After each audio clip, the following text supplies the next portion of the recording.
Hi, and welcome to my podcast, Life and Purpose, with me, Wanjiku. In this podcast, we shall be having real conversations and stories on the journey to self discovery, evolution, learning, and personal development. Do you ever question your existence? I do, and I'd like to invite you for us to share, learn, and to live and be the best version of ourselves. So join me.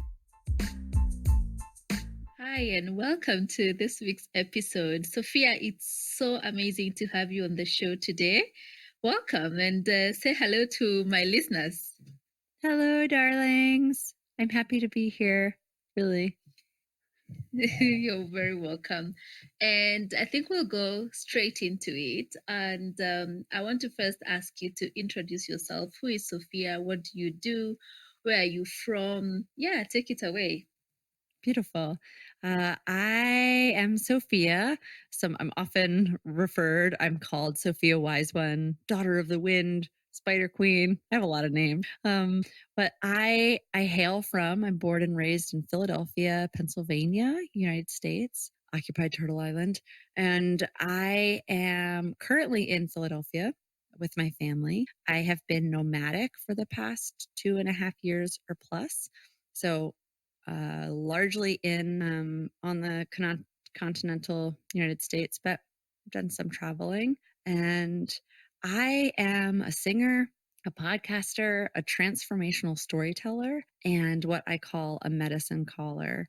So a medicine caller just means like a healer, someone who calls in healing. And so a medicine caller is anyone who does that. And so people who are medicine callers may use many different things to facilitate healing, to like have that come into being. And I'm trained in a lot of body work and a deep, intuitive, earth-based, body-based spirituality that really nourishes me in my life. That's a little bit about me. Yeah, thank you about that. And we'll go straight into it, but or rather, we'll go deeper into that. But I remember when we connected through a Facebook group called She Podcast, where amazing women podcasters, interact and get to network. And just reading what you wrote to me, and you said that, you have a podcast that where you share on each episode your learnings, your unlearning, mindfulness, positive living experiences. And you went on to tell me how unlearning is as important and at times very essential, as well as learning is. So tell us more about that. Why do you think it's important to unlearn as it is to learn? I think we get told so much about who we're supposed to be and what it means and what reality is, and it happens so early on, and not even all, it's not like it's all bad, like that's just what happens. Like we take care of our children. If we take care of our children, then we're feeding them thoughts, we're feeding them ways of thinking, or they're learning things, but not only do we learn the things that people want to teach us, but we learn the things that they don't. So that classic parenting notion of like, I just don't want to, ruin my children. And it's like, oh, everybody ruins their children, and it's not because we do it on purpose, or it's not because we teach things that are so terrible all the time. But so much of what we learn is just passed on almost unconsciously, so there's the things that we're taught, and depending on where you're educated or how you're raised, sometimes we're taught really, I believe, like abusive and damaging perspectives, like racism or taking advantage of the earth's resources. And we're taught that that's normal, or that's okay. Like those are kind of like classic things that are just woven into everything. And unlearning those is as important as learning something new, untangling those ways in which our brains or our minds or our perspective is looking at something. One of the things that comes up a lot for me in the work that I've done, I do a lot of a lot of healing for people who go through trauma. And I do work vaginally, or I used to do work vaginally, body work. I would do this healing work. And a lot of the time, people were just like taught that their body wasn't theirs. And so it's like unlearning these ideas of of power and dominance are as important because it's hard to learn new things when those things are contrary or at least appear to be contrary than things that we've been taught before. And so unlearning is how we make space to actually learn something new. Wow, that's very powerful. And for me, on a personal level, I have been trying to actually unlearn a few of those things, especially when it comes to parenting. Because, as Mm. you say, we subconsciously just end up passing certain beliefs and habits and behaviors to our kids without really knowing that we are doing that, and we are ruining who they should be, really, by trying to impose our so-called beliefs. And Sophia, tell us about. I know you have a powerful story that saw you coming on to healing yourself and emerging as a very positive person. Tell us about that experience. How was it for you, and how did you find healing in your own life, and how did you find yourself really? I'm having to. So I'll answer your question in a second, but I also just I have like my own thoughts or questions about what you were talking about with your kids. Mm-hmm. Um, that personal work because I feel like I'm really right now doing a lot of that. I don't have my own children, though my work sometimes feels like a child. It needs a lot of attention and care. Yeah. And, Mm-hmm.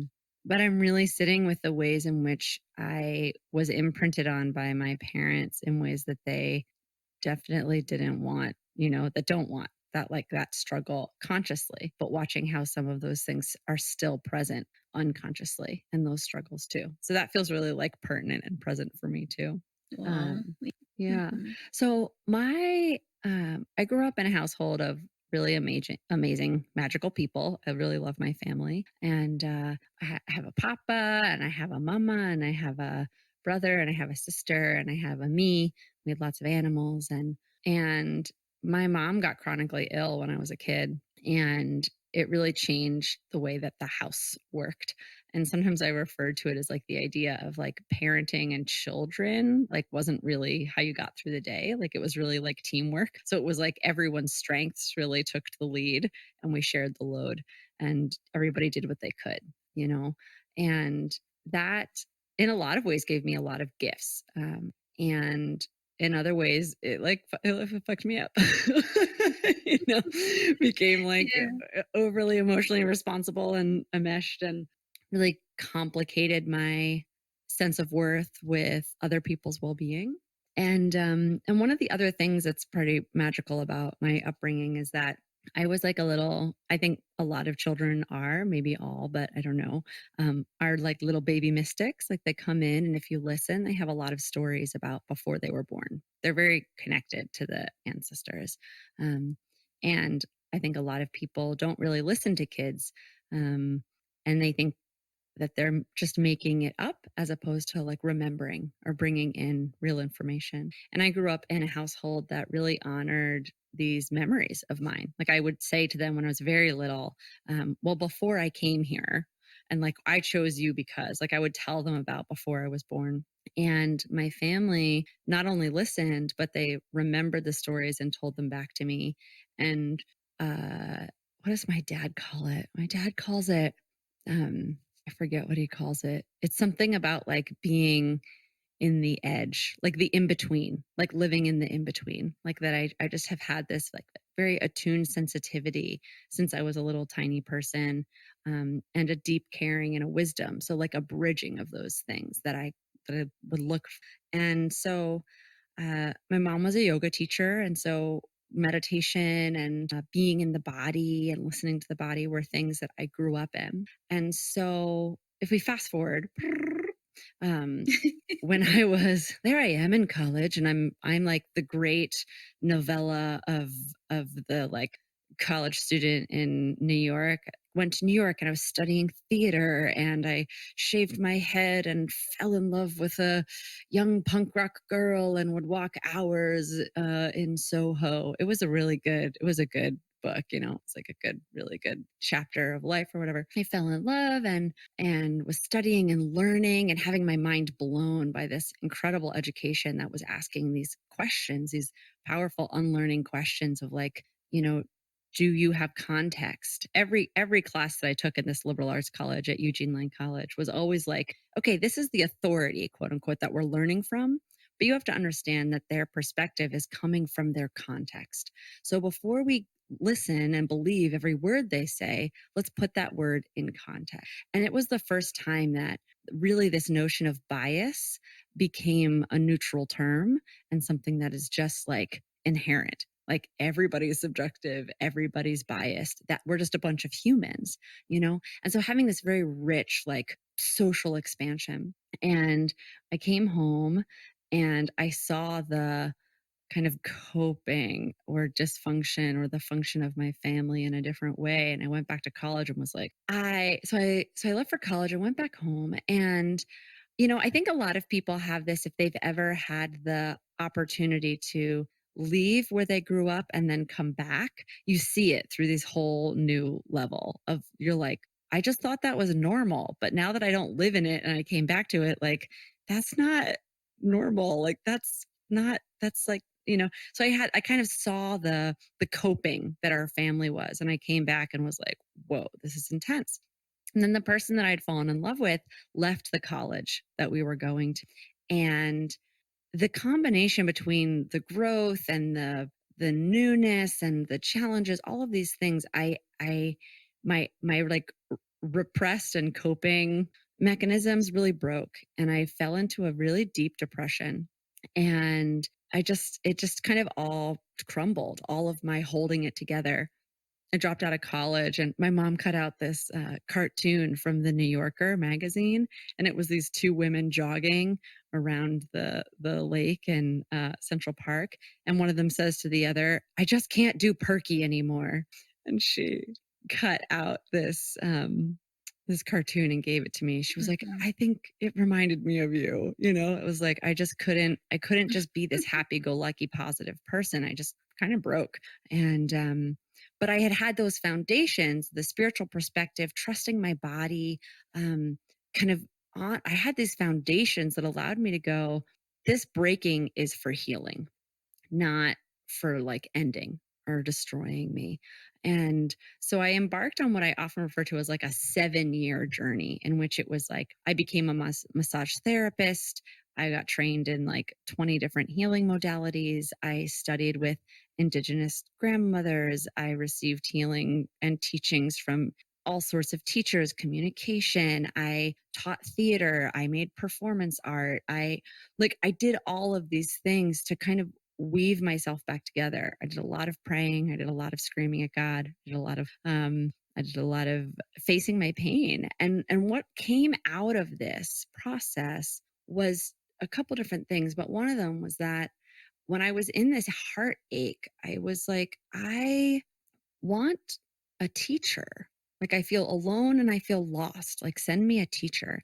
And I would hear this message just over and over. And the message was look in the mirror. And I would get all mad and be all like spiritual perspective mad and be like, I don't want to just look in the mirror. I want a person. Like, I don't want to look in the mirror. And I would hear it over and over again, look in the mirror. And then I would be like, I get it. I get it. Like, everything's a reflection. My teachers are everywhere. Like, everywhere is my teacher. It's like, okay, okay, okay. So I really worked those principles a lot in my life. And the other thing that happened was I started to actually look in the mirror as part of my healing practice. And I used my empathy, my healing techniques, my empowerment training, you know, all of this work that I had learned and gathered over these years. I didn't mention I also ran a teen summer camp for 13 years that was live action role playing based. So, like archetypes and communication and play, cooperative play. So I used all these skills, like actually, not figuratively, in the mirror.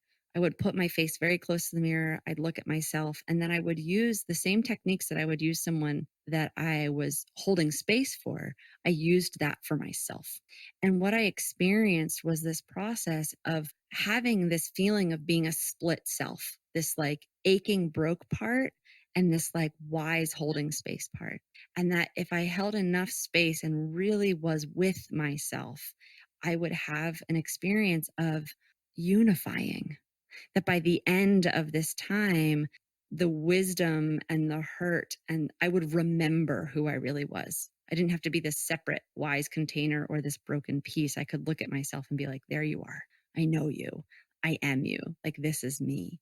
And so the heart of a lot of the work of what I kind of am called to share in the healing and like the medicine caller world is, I call it soul unification. And it's just the process of like everything we're doing is just trying to bring our broken pieces to our wise pieces and then be this whole self. Um, or maybe just being unifying ourself with our ancestors, with the earth that we're on, with our own soul, our body with our mind with our context, to kind of be in, I don't know, it's like in the new age world, unity consciousness is it's a big term. It's used a lot, and it's not figurative or metaphoric to me. It's a very real and visceral thing that I can feel and walk in a unified way, or I can be really splintered.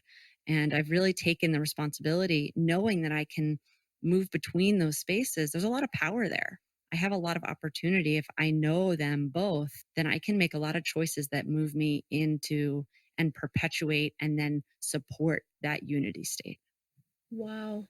I think for me, what I get from your story is that a, a very difficult moment and time for you really gave birth to who you really are and what you're meant to be doing in this earth. And it led you to doing things that have helped you even help other people to find their healing and to also discover themselves even better. And that is so, so, so powerful, Sophia.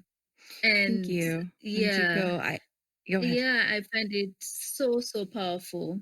I was just gonna say, there were so many times where it was difficult, and my prayer would be like, I hope this helps someone someday. Like, I used to, that notion of like, oh, you must really be learning something, you must really be healing something, and I'd be like, I better be brilliant after this. I mean, brilliant. Like, this is so It has difficult. to This is count so for painful. Like, something. but my Yeah. deep but I really would pray. I was like, let me understand, let me walk through this in a way that if I can save anyone else a minute in this state, like I can't keep everybody out of their learning. That's not the path. That's not how we help each other.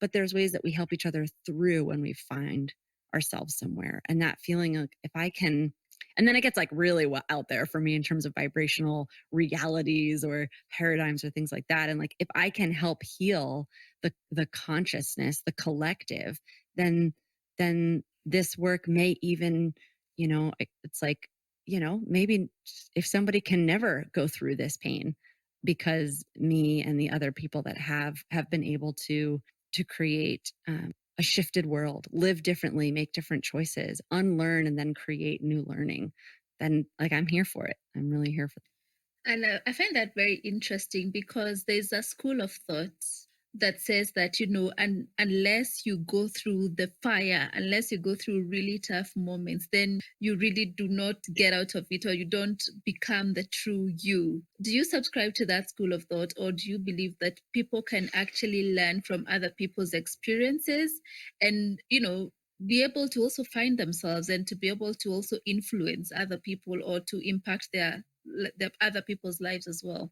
This is a great question. And it's actually something I've been really having kind of this wrestling with, because since my 20s, I just went on a journey this past year, revisiting a depth of depression I hadn't touched in 15 years. And I really got to go back and really apply all those skills. And I can tell you, turns out they worked the second time. Too. So I really taken, yeah, really went into those shadow lands and wove myself anew again. So I can really lean on these things. It's not just talk. But that's an interesting thing. So I've been, wrestling with this, and a lot of my pain and this time was this avoid not wanting to be in the pain that I was in, wanting to jump into another timeline, wanting to be in another reality, wanting to be later when it's over. Like, that was so much of my suffering. One of my favorite definitions of suffering, and I wish I could remember who shared this, is suffering is pain plus resistance. And the Dalai Lama says, Pain is inevitable. Suffering is a choice. And so our resistance to pain is what kind of creates this traumatic or whatever it is, suffering. And so this notion of going through the fire, a couple things come up for me. One is initiations, things that take us to the edge of our being and then past the edge of our being. Um, like, yes, that is how we grow. Pain is not the only thing that will take us past the edges of our being.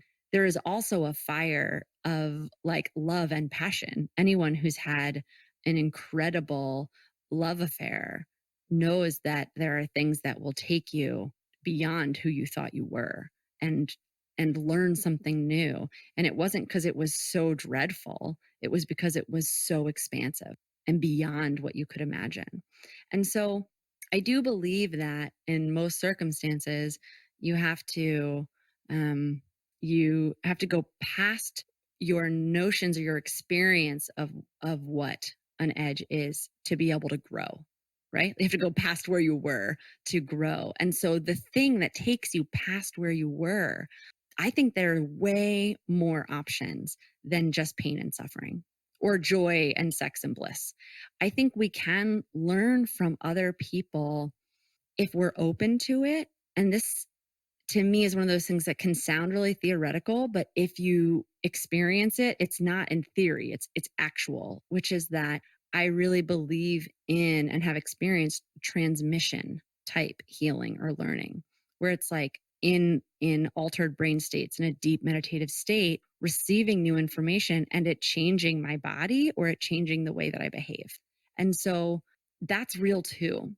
And I think the part where we try to make an equation that says like this is how you do it or this is how you can avoid doing this or like create those structures. I learned a long time ago that anytime I said something was always true or never true, within 24 hours spirit would show me when that was not the case, that there's always an exception, that like that there's just I remember one time I was teaching a working with spirit guides class, and I said, you can basically trust your spirit guides that show up. They'll ask you to do stuff or take you places and you can like trust them, but like trust yourself. If they show up and they say, I want to eat your heart, then like maybe don't give them your heart. Like you don't necessarily have to just like give over everything, like there's some degree you need to like take care of yourself in this space too. Like it's a real interaction. And immediately in that practice, one of my students came out and said, so my guide showed up, and within minutes it was like, you need to give me your heart. I need to eat your heart. And they were like, and I fought with it and I wrestled with it and I said, I gotta go and I gotta came back. But my intuition said, like, no, this wasn't the thing that Sophia was talking about. Like, I do need to actually give them my heart. And she gave them their heart and had this healing around surrender and around heart healing. Like that was it. And so it was just, that's like a kind of very like, I don't know, it's an example of just like whenever I think that there's like it's like this is the thing that is not the thing and this is the thing that is the thing. It's like, except when it's not, it turns out, except when like that's just not the thing to do. And yeah, so those are, so I don't know if that does that answer your question. I just feel like that, yeah, I think that notion of like, Yeah, it does. you can't learn from other people. That you have to Okay, go great. through pain. Yeah, that notion of it does answer my question, Sophia, because there's that notion of, that if you don't go through pain, then you don't learn. But I like the way you put it, that you could actually learn from positive experiences and happy, intense, passionate experiences, but also other things. It doesn't have to be both extremes either. I really like that. Yeah, like So we my evolve, next like I question think to you. growing. Hmm? Ooh, yeah, go ahead. Go ahead. Go ahead. I was just gonna say that that like extreme rapid the evolution, that like that slow growth evolution, like children grow every day. Anyone who's watched a child go from 4 months old to 8 months old knows that like change and growth can happen with little tiny, like when you're so close to it you can't even see it happening, but if you walk away for 3 weeks and come back, it's like, whoa, so much has happened. So I'm a huge advocate of micro and consistent changes to create lasting and powerful shifted results. Wow. Yeah. micro changes to create lasting results. I like that. And just to pick you up on that, what are some of the things that you do on a consistent basis for yourself right now to maintain that position of positivity and being present and being mindful of who you really are? What are some of those things that you do that would possibly share with somebody out there, and they'll be willing to, if they adopt one or two, then they'll be able to also find the same kind of space to be in as well? I practice every morning. And that practice is, I use the word practice on purpose because it's like vague. It's like, what do you practice? I'm like, yeah, that's the whole thing. I have, so I literally made a card game out of all of these teachings and wrote a book that has like 195 different practices that are in the book. And so when I talk about waking up and practicing in the morning, I may do any one of those 195 or more. There's like, variations of those things. But I can be very specific, like right now from this place, or the things that I recommend people do, that it can take many different forms. But first and foremost, I make time and space to connect and unify with myself. So that's the first part, is just the commitment and the time and space to be with my body. And you can do that for 5 minutes. You can do it for 20 minutes. When I'm really depressed, I do it for hours, not exaggerating. I wake up at 6 a.m. and practice for 3 hours so I can be available at 9 o'clock. And that practice will include moving my body, doing breath work, journaling, doing various different kinds of meditation, and making music, singing, chanting, like kind of all of these tools that we think about as these like spiritual tools. Like I've just gathered them in my basket, and I intuitively pull every morning what feels right for me to do. There's a handful of practices that I really encourage people, like, again, if you wanted to pick up one of these things and see if it Mm-hmm. kind of fits for you. One is, I got this practice from a teacher, Aislinn Walton, and she taught us to write a pleasure journal.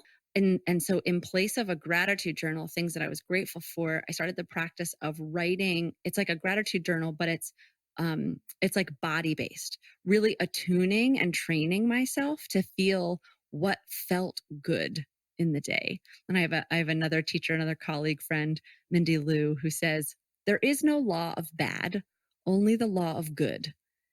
The law of good is the law of God. When you want to feel good, you want to feel God. Wow. And yeah, right? Exactly. It's like Mm-hmm. good. And so coming to that place, and she's like, when you don't feel good, it's because you feel disconnected from that real, whatever God is, that real thing, that unified place. And so keeping this pleasure journal has really helped me tune to where and what in my day I feel unified and connected, spontaneously or intentionally. What felt good, like viscerally, what made my body light up. And so even when I was really depressed, I would take the time to write something down and be like, oh, when I made a cup of tea and smelled it, it like smelled really good. Even if I was like sad and crying, but that smell, it was like it hit my palate, and I took a breath, looking for those moments of when I opened, when I felt good, when I felt the gift of life. And then when I'm feeling really great, then I have these, it's like, I felt so great when I did this thing. And then this person sent me this text, and I walked outside and the sun on my face felt amazing. Like when I'm feeling open and good and unified, then like everything feels good and unified. And so that practice has been really powerful for me.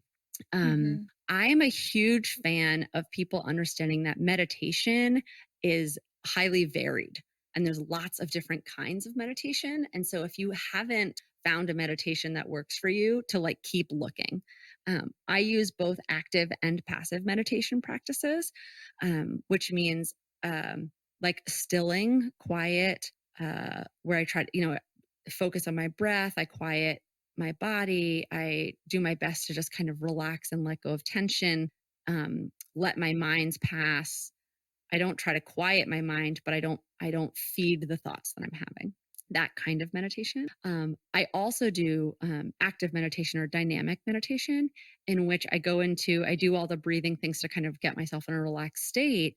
And then I follow my thoughts and imagination in an intentional way where I'm directing them and looking for if something's hurting, that's telling me that there's something I want or that I'm needing. And then I focus on that thing that I'm needing. And then I visualize myself being fulfilled in that way. And so I can use my either my pain or my desires as a way to direct me towards really visualizing and energizing a experience or a aspect in the world or a part of my life. Does that make sense? Yes, yes, it makes sense. So there's like those things. And then I'm a huge fan of journaling when when I feel like journaling. I used to think I had to journal every day to be good at journaling, and I found that that's not true. That it's like anything else. It's a tool, and but I do journal in a number of different ways. I'll journal things. I'll ask myself, what are things that went left unsaid, or like what's underneath the stuff that's on my mind, or I'll talk things out with myself. I'll give myself permission to say like this is a place to put all the things that I haven't said to anyone. And then so like I wake up, kind of still myself. I often, I'm really into ritual. Um, I'm a big fan. If you menstruate, if you're a person who menstruates, that can be a really good time to practice meditating, because the body's hormones already shift and make it. Uh, it's like it can actually be an easier time to get into that relaxed state and still. And so I use my moon time, my menstrual time, as a way to do a lot of visioning work and a lot of deep restoration. Really? Mhm.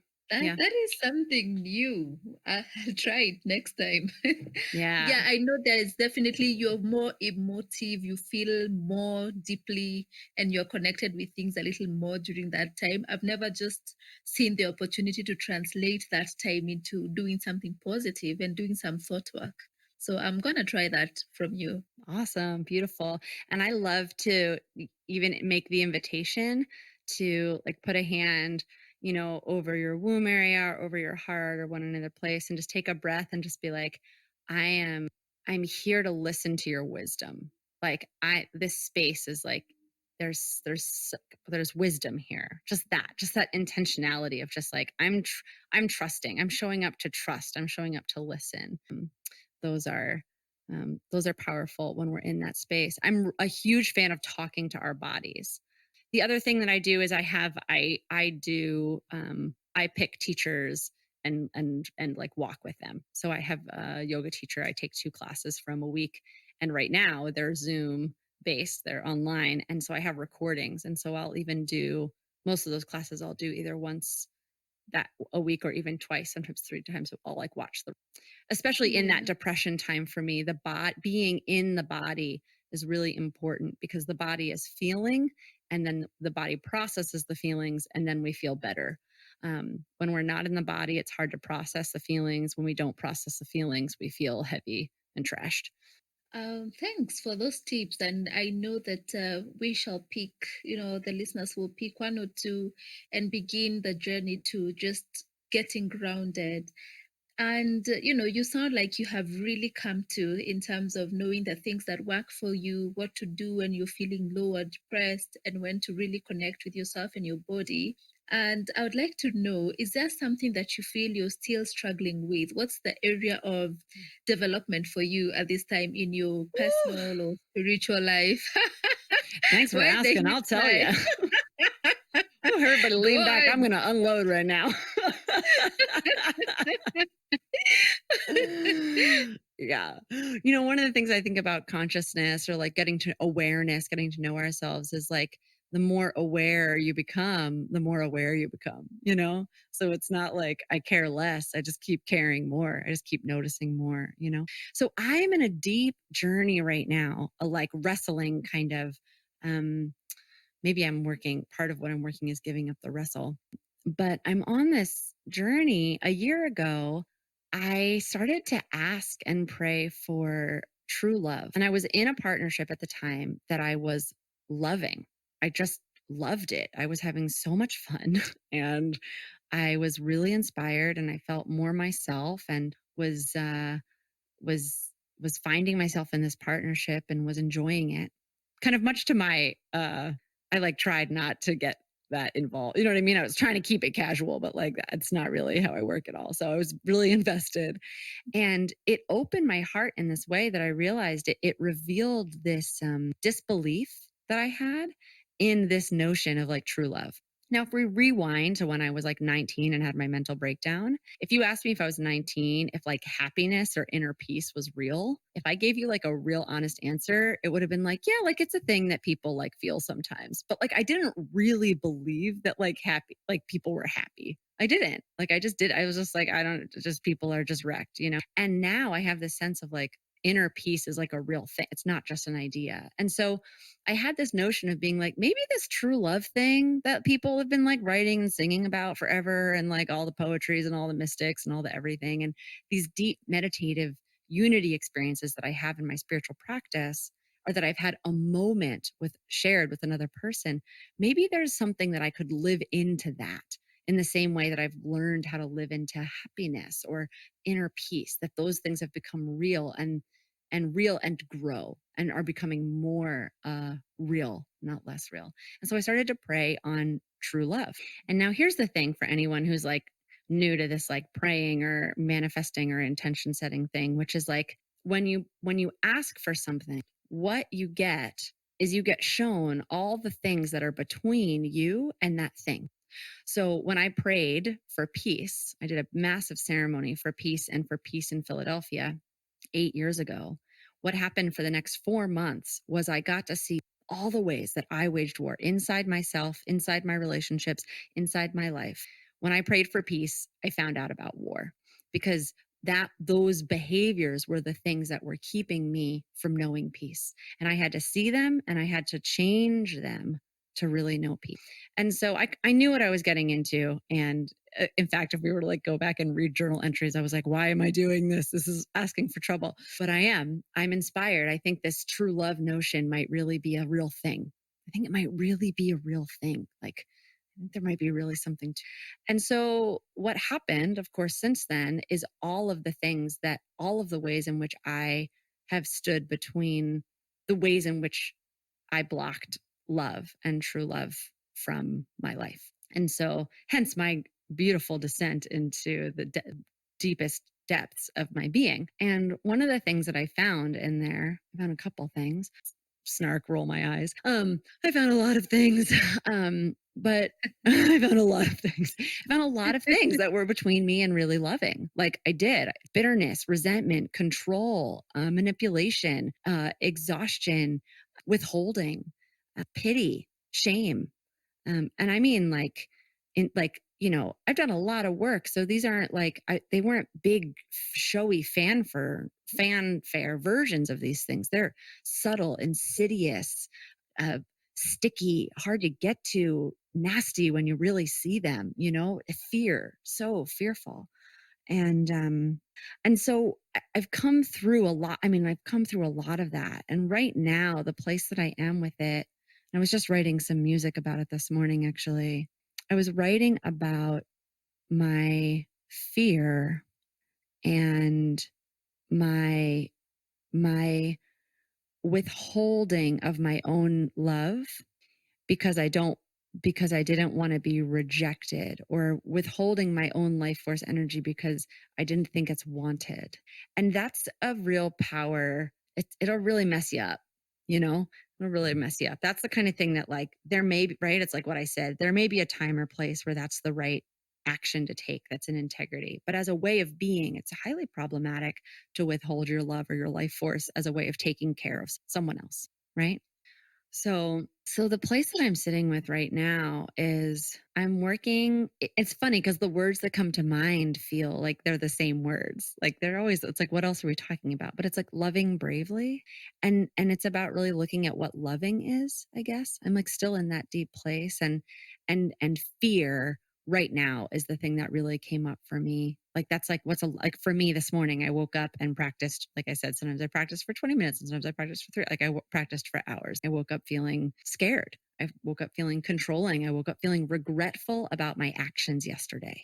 That feeling of like, man, instead of just saying what I was inspired, what my heart wanted to say, which was loving, I didn't say it. And then I got rigid And then what came out of me was this rigid and controlling dialogue. And like, it broke my heart this morning when I reflected on that. I was like, man. So, like, this, I guess part of what I'm looking at, it's like beyond the fear is the big theme. And I'm thinking about my mentors right now that I've been talking to a lot. And the big theme that I've been talking about is really this radical trust that I um, have chosen. I got a divorce years ago. That's when I became nomadic. And my big proclamation in that time was like, I just want to listen to spirit the way that I always have since I was a kid. I just want to listen when like spirit says, go here, go here. When spirit says, do this, do this. Like, that's what I want. I've always been afraid to do that. And so I've been in this pursuit of doing that. And what has happened has been like, first of all, amazing and hilarious and miracles and so beautiful and like amazing, like traveling in Bali and like traveling across the country multiple times and like meeting colleagues and like launching like multiple new podcasts. Like all of these things are so beautiful. And at the same time, it's been so humbling. It's been a financial roller coaster wreck of a show. It's been um exhausting at times, disorienting. And I've had these moments where I'm like sitting on a single bed in my like niece's house as a 35-year-old going, what did I do to my life? Like, what am I doing? Like, what am I doing? And so I had this thought that was again at that, in that depths of depression where I was like, what did I do? Why did I do this to myself? What happened for me a couple of days ago was I had this thought. The thought I had um, was really this message that I received, which was like, either you got to give up your doubt when you walk this way. If you're going to take a faith walk and you don't want to suffer, you have to give up the doubt. So if you don't want to suffer, you either have to give up the doubt or you have to give up the faith walk. Because if you want to be controlling, you're going to suffer in your faith walk. And if you want to be controlling, have lots of doubts and be controlling, then like make a plan and live a life and go do that strategy. There's not right or wrong. I'm not saying everybody needs to go and be a traveling wayward mystic, right? But if my heart's desire says, go where the wind blows, then I need to dismantle that doubt or else I'm suffering and fighting with myself. And so the trusting, the loving myself the way that I wish I'm loving this this partnership, estranged partnership, this navigation of this human in my life that we're rebuilding this trust, you know? And it's like, I just wish I could love them better. And I'm like, okay, can you turn that wish? Can you turn that goal to love yourself as well as you wish you were loving them? And the answer to that question is yes, like I can. And so that's what I'm up to, like really loving myself included, giving up doubt and growing my trust. Powerful. I love what you say that the more you become aware, the more you become aware. I was having a conversation with a friend of mine the other day, and they were asking me, why is it that you sound like you're always learning? And I told her, it doesn't end. Like the more you discover this thing about yourself or something that you need to work on, and the moment you start, getting it and getting into the groove of it, then you discover, I also need to work on this so that I can become better at this other thing. So it doesn't end. You just keep learning and discovering things that you need to work on yourself. Totally. And I love the place that you're in right now about loving and trusting yourself more. I think that just brings it back to the simplicity of life. It's not about the resources or financial wealth, or it's just about being happy, being joyous, loving unconditionally, being kind, trusting yourself and trusting the process. So I really, really love that. There's a song that comes to mind for me. I sing it to you. Mm-hmm. Sure, go ahead. And it's I learned it through a Thich Nhat Hanh monastery, and I wish maybe I'll look it up and see if I can put it in the show notes if there's some credit here for me to give. But Mm-hmm. I know it. I learned it from Sister Truebell, and this is just a part of the song. What is the greatest? What is the greatest? What is the greatest? What is the greatest wisdom of kindness? Kindness. That is the greatest wisdom of all. kindness, kindness, that is the greatest Oh my wisdom of goodness, all. Sophia, that is so beautiful. Oh my goodness. Thanks for letting Thank me you share. so much. You know. I feel like we need to even end this episode there. But oh my God, that is so beautiful. And I love the authenticity that you have in you and how deeply connected you are with yourself and with the world and with the situation and with me. Oh my goodness, amazing. Yeah, before we end, maybe you can tell us about your podcasts and what you talk about in your podcast, and so that we can send some people on to listen in as well. Yeah. So I have a number of podcasts. And the first one I'll talk about is called Medicine Caller. And this is where I talk to practitioners, established people that have been practicing most of the time for decades. And we just kind of really jump in. It's really like tea time conversation. There's not a lot of context. There's not a lot of defining of terms. We're just having like very real conversation for people who walk really deeply inside the journey of transformation.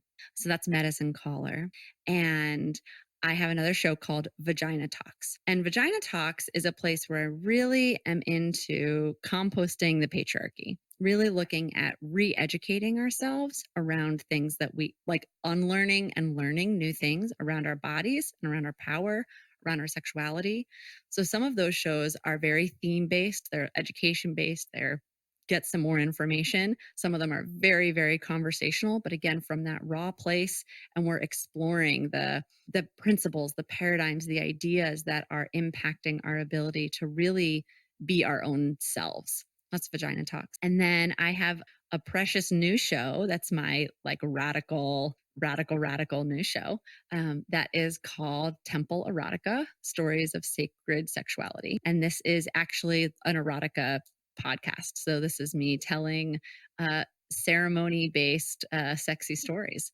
So I have one other podcast that is in the in the cooker.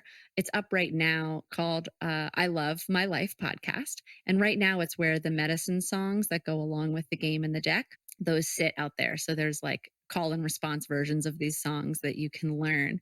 I will be launching that podcast as an interview based with other teachers and guides who are very familiar with these teachings. I often say the teachings that are in the I Love My Life card game and oracle deck is they're not my teachings, they're just the teachings. They're the things that we return to over and over again to bring us to our centers. So that show is coming together to kind of bring more people together to talk about these core teachings.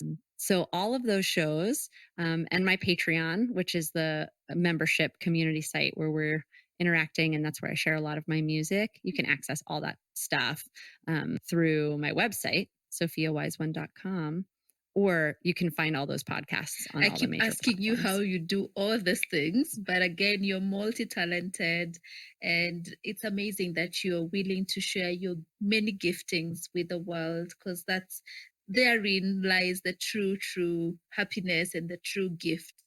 Yes. Amen. Thank That's you. it.